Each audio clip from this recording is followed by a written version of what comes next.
Donald Trump was confronted on Fox about H-1B visas and why he's not prioritizing jobs for American workers in manufacturing. Listen to this.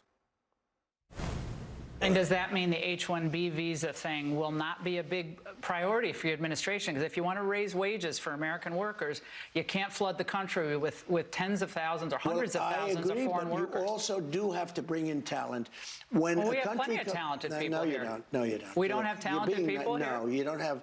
You don't have certain talents, and people have to learn. You can't take people off an unemployment line and say, I'm going to put you into a factory where we're going to make missiles, or I'm going to put How did we ever do it before? It's an interesting soundbite. I mean, there are a lot of things happening there, including a huge rift, actually, within the Republican coalition on this issue.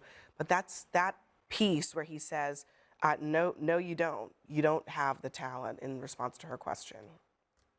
I mean, this is yet another circumstance where the president seems to be having a very difficult time defending his own policies here. And I am someone who's generally in favor of more immigration, who's been very in favor of these H-1B visas, which have been indispensable to the tech industry. It would be great if he had the ability to articulate why these are a good idea right now, why these don't necessarily crowd out American applicants for these jobs, people who want to go seek a higher education in the United States, visiting from abroad. Being able to attract the best possible talent from around the world and bring them to American universities to steep them in our culture. Lots of them stay, lots of them create more jobs. This is not a bad policy. It has been a remarkable success story for the United States, although there are cheaters in the system, that's true, and that should definitely be addressed. But to Camille's point, Trump did not articulate anything even close to that in that soundbite. No, and it's fascinating because although I completely agree with what you said, I thought it was kind of shocking that he just said, no, you don't. Who's the you you're referring to? The United States? He's referring to the United States as some other entity, as though he's not the president of the United States. And the United States doesn't have talented workers.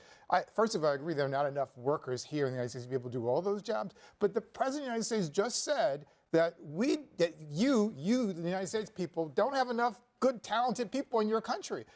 I'm shocked that if Barack Obama or Joe Biden or any Democrat said that, every Republican conservative would be outraged by that. That just one line. It's the first time I've heard that. It just struck me as being very unusual for any president to say something like that. If Joe Biden had said that, it would be, more evidence in your column that he was unfit. I think Look, it would be fair to say. he was having a debate with a hardliner about immigration. She fervently believes that we shouldn't have any of this kind of immigration. Trump is in an interesting spot, as you pointed out, with the coalition. He does have people in the party who believe what Laura believes, which is this should be cut off. We shouldn't be doing any immigration of any kind, that's how you drive up wages for workers. That's a big chunk of it. He also has this interesting tech part of his coalition. They like the H-1B visa program. And then he's also got the agriculture piece of his coalition, which has other immigration issues. It's a delicate thing. He's got a broad coalition with really, really disparate views. I will point out he did sign an executive order earlier this year. I think it's a $100,000 application fee now for an H-1B visa. So they did move towards making it harder to get one. I think they would argue that makes it harder to cheat on it. If you're serious, you're going to pay us this kind of an application fee. But obviously he believes there's something to be gained in the United States by finding talented people, maybe with specialized skills, and bringing them here. He may not be in full agreement with all of his coalition, but he'll get some support on that out of tech and out of other industries. So let me ask you a question. If Trump would have said, no, we definitely need American workers, would you have just made the same argument? Well, I'm not necessarily making an argument. I'm just telling you the political dynamics in the Republican Party, which is that there's not broad agreement. Some people want it, some people want it throttled, and some people don't want it at all. And he's kind of presiding over all of this. He is in an interesting position because he's known broadly as an immigration hawk, but on this particular point, he is supported by a great many people who see the value in highly specialized, talented people being able to come here. Who are from other countries, not Americans. Yeah, so, I mean, that is a point that's been made to him, and he's obviously... that's one of the reasons that this is a rift, because Trump has sold his base on a pretty exclusionary immigration policy. Now he's trying to argue with them that actually we should let certain people in. That's why Laura Ingraham is pressing him like this.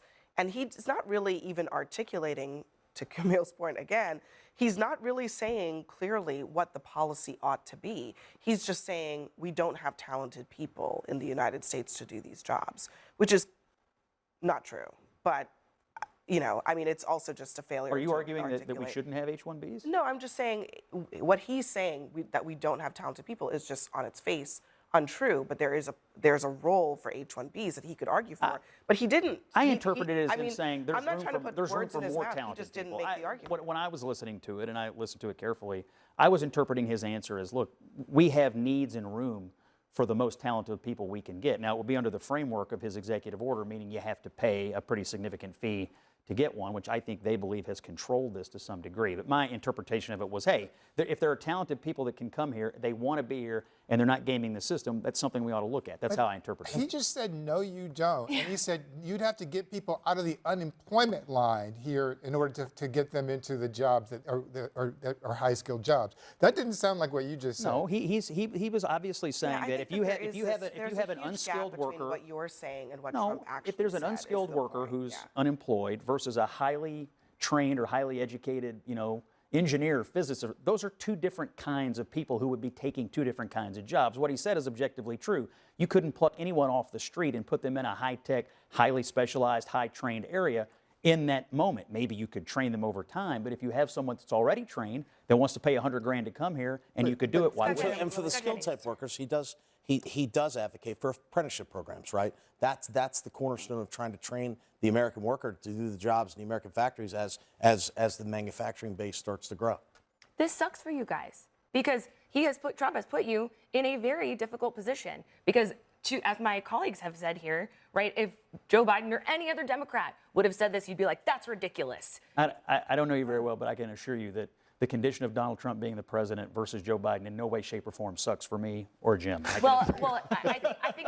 think it's quite difficult to defend somebody who puts you in a position of saying we should put somebody else besides Americans first, especially when he's just given billions of dollars to bail out Argentina. I think first of all, it was a currency swap, which we made a profit on. Number two, it's quite easy for me to be perfectly comfortable with the President of the United States, who's presiding over a broad coalition that does have disparate views. The previous administration, you couldn't sit here and tell me who the hell was in charge. I know who's in charge. You're right, of this and I'm not going to administration. defend it. I'm not sitting here to defend that. So I don't have Trump derangement syndrome. So all I'm saying is if you had somebody else saying the exact same thing, would you make the same argument? Can you say that honestly? And can you be intellectually honest about that? Trump is in a difficult political position because his base is diversified here. Some hardliners, some moderates, and some people who want it more wide open. But they're all part of his coalition. He's trying to find a balance, but he's trying to do what's best for the United States. He clearly thinks there is some role for the H-1B program, but he has throttled it somewhat with this application fee. He's clearly listening to the SEC community. He's clearly listening to the manufacturing community. He's trying to strike that balance. Did he do it in an artful way in that particular interview? Not necessarily, but that doesn't put Scott and I in a bad position in terms of defending the policies. I think the policies are good policies. What is the policy? One dimension of this. So He's trying to find some middle ground. The policy is he has an three various H-1B issues. program that has a hefty application fee, which means not just anybody can walk in here willy-nilly. You got to be serious. I thought it was America I think you first. should also make note. Are you that against H-1Bs? That hefty application I'm America fee first. is also So you're something- against all immigration?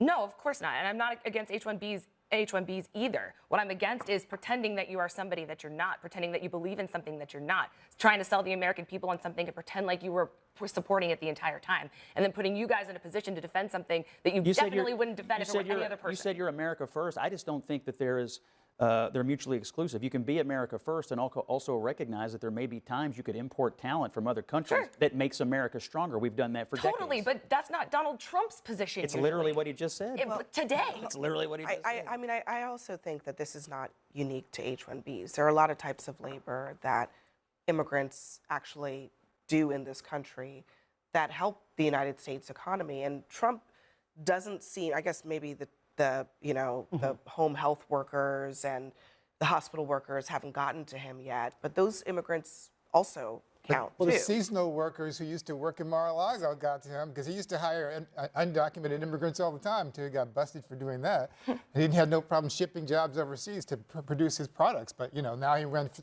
for president. He's America first all of a sudden. People believed it.